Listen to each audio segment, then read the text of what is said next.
ABM is very new for me, so it was really cool to understand what ABM is. First of all, it's a very complex thing, so Rob did a really great job with us today to help put ABM in a more digestible format.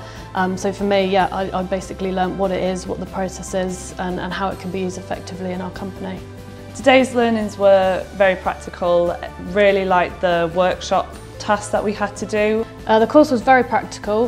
Again, I absolutely loved the fact that we had other people there as well, giving their examples. It was really cool to see what they do.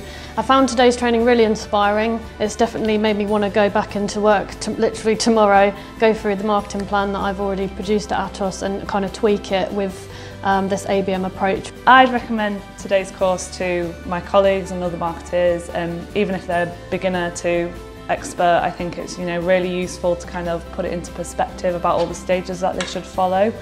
I would definitely recommend this ABM training course to other marketers, whether they're a novice or whether they're an expert. I would definitely recommend this course.